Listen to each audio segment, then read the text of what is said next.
أعوذ بالله من الشيطان الرجيم بسم الله الرحمن الرحيم. Gimana cara kita menjaga stamina iman, menjaga semangat excitednya dekat dengan Allah Subhanahu wa Ta'ala, supaya hari-hari kita itu selalu bergairah, terutama bergairah untuk berbuat baik.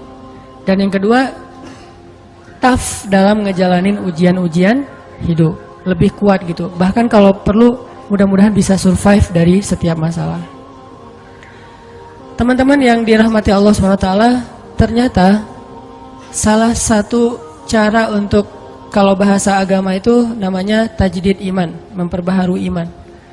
Ternyata salah satu cara memperbaharui iman, cara untuk kita nge-refresh, ngecas kembali iman kita itu banyak dengar cerita.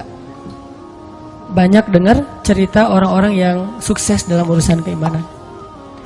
Dan itu berlaku bukan cuma dalam urusan agama, dalam kehidupan sehari-hari juga kayak gitu. Kayak misalnya orang yang senang bisnis, dia kalau dengar cerita-cerita orang-orang yang sukses dalam bisnis kan jadi kayak booster banget ya buat dia termotivasi sukses secara bisnis. Ikut kayak pelatihan motivasi atau ikut seminar yang motivatornya, trenernya cerita tentang siapa gitu yang sukses dalam setahun meraup sekian miliar, yang dalam usia 17 tahun sudah punya omset sekian ratus juta. Itu kan bikin kita semangat untuk berusaha, semangat untuk berbisnis, karena dengar banyak cerita orang sukses. Gitu juga berlaku dalam masalah main. Misalnya kita senang main apa gitu, main BMX atau skateboard atau apalah permainan-permainan anak-anak muda. Dengerin cerita-cerita orang yang berhasil ngelakuin satu trik atau apa, itu kan bikin kita jadi penasaran, pengen nyoba. Kayak kalau di surfing itu di laut, dengerin oh ada yang nyoba spot baru. Di sana tuh ombaknya barrel misalnya, atau apa cerita-cerita tentang menaklukkan satu spot, satu poin ombak. Sehingga kita jadi penasaran, aduh pengen ya bisa kayak dia, aduh pengen ya bisa senyaman dia di atas papan, aduh pengen ya bisa seperti dia pas bunny hop-nya BMX misalnya, aduh pengen kayak dia ya touring keluar kota. Selalu jadi kepengen karena dengar cerita. Termasuk kuliner juga itu. Di sana ada soto Betawi enak, di sana ada ini, ada itu segala macam, bikin kita semangat. Itu juga dalam urusan agama. Dan itu juga yang terjadi dalam urusan cinta. Kita nonton film tuh tentang film Korea lah ya, putus gitu ya, diputusin. Kan kita penasaran gimana sih rasanya diputusin, kan gitu ya. Bukan rasanya jadian, rasanya diputusin. Kok gua nggak pernah diputusin, orang jadian juga nggak pernah gitu. Itu ada cerita diputusin, galau gitu, terus naik ke atas jembatan, pengen loncat. Pas loncat ternyata luka-luka doang, lecet-lecet, nggak meninggal gitu kan.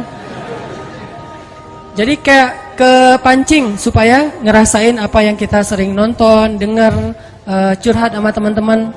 Makin sering kita nonton film-film yang ada drama cintanya, itu makin mancing kita untuk ngerasain, untuk pengen nyoba drama yang sama dalam kehidupan kita sendiri.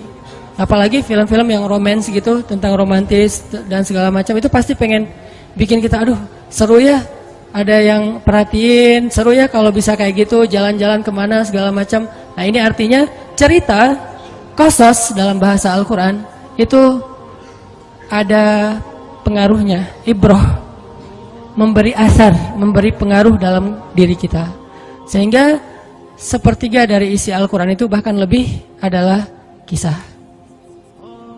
Sampai kalau kita baca story behind the surat Yusuf, kan surat Yusuf itu isinya cerita Nabi Yusuf. Itu story di balik turunnya surat Yusuf, itu para sahabat lagi bosan baca ayat-ayat yang sifatnya perintah larangan. Emang sahabat bosan baca Quran? Ya, dan itu manusiawi. Kita kadang-kadang baca Al-Quran bosan. Kenapa? Karena nggak ngerti. Ada juga tuh yang baru hijrah, tatonya banyak banget, tapi giliran sholat yang paling duluan nangis. Soalnya imamnya kelamaan. Subhanallah nih, tatonya banyak, sholat tahajud, nangis duluan. Saya juga yang jadi imam merasa kayak cemburu gitu, iri. Kok dia duluan nangis ya, saya nggak bisa nangis. Pas sudah selesai, kenapa duluan nangis? Ustadz bacanya panjang banget. Oh iya, masalahnya di situ. Nah, di Al-Quran tuh ada ayat yang sifatnya perintah, ya ayyuhalladzina amanu kutiba alaikumusiyam aqimis sholat dan seterusnya. Ada larangan, la ta'kulur riba dan seterusnya. Para sahabat kayak ngerasa